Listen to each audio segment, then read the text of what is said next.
Cher Kareli, j'ai pris une décision qui est désormais inévitable. Ma disparition improvisée risque d'être une source d'ennui pour toi comme pour les étudiants. C'est pourquoi je te prie de me pardonner. Et surtout, pour avoir déçu la confiance, la sincère amitié et la sympathie que tu m'as témoigné tout au long de ces mois.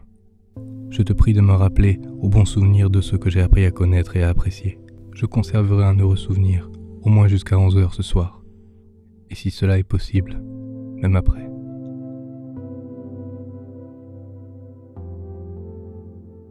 Si le nom d'Etioré Majorana ne te dit rien, c'est normal. Ce surgénie italien est resté dans l'ombre pendant toute sa vie.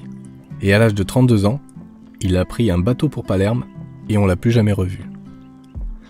Si on en reparle aujourd'hui, c'est parce qu'il a laissé des carnets, des brides de ses écrits à ses 4-5 étudiants. Et il leur a dit « Gardez-les précieusement, ça servira plus tard ». Et aujourd'hui, je précise que c'était en 1938. Aujourd'hui, en 2018, on utilise encore ces écrits pour mieux comprendre l'univers et essayer de répondre aux questions actuelles de la physique.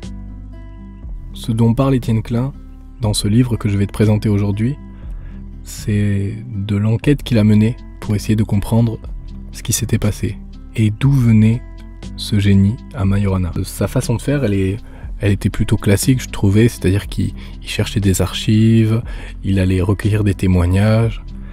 Mais la démarche que j'ai préférée, c'est quand il se rendait directement sur place, sur les lieux qu'a pu fréquenter Majorana, dans son bureau, dans sa maison familiale, etc. Et il essayait de s'imprégner des lieux pour mieux comprendre son état d'esprit. Ça, j'ai trouvé ça fantastique. Comme si les murs allaient lui chuchoter quelques secrets, quoi. Et ce que ça m'a aidé à réaliser, c'est que, qu'on soit un génie ou pas d'ailleurs, c'est qu'on habite des lieux où on y laisse des traces, mais quelque part, les lieux nous habitent aussi et nous marquent. On oublie souvent que c'est un jeu de résonance en fait. Et on ne mesure pas l'impact que peut avoir notre environnement sur nous parce que cette transformation, elle est silencieuse. Elle est latente, elle est là en permanence.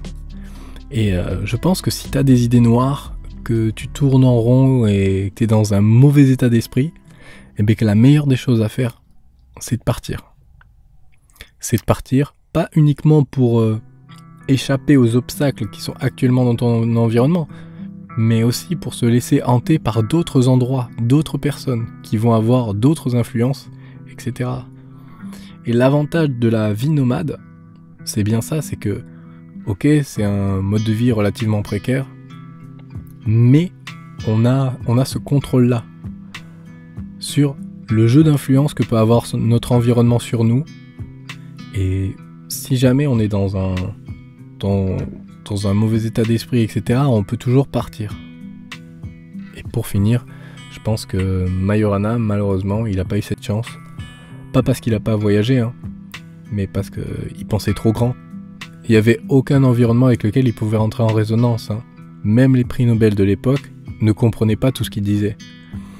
Donc je pense que ça l'a mené à une certaine solitude, un décalage qui... Voilà. Bon, j'étais content de te présenter ce livre de cet auteur, vraiment que j'adore. Je te conseille tous les livres d'Étienne Klein. Et je te dis à demain, minuit, pour le prochain livre. Je n'ai même pas encore décidé duquel j'allais lire, donc je peux pas vraiment te donner d'indice, ça sera une surprise.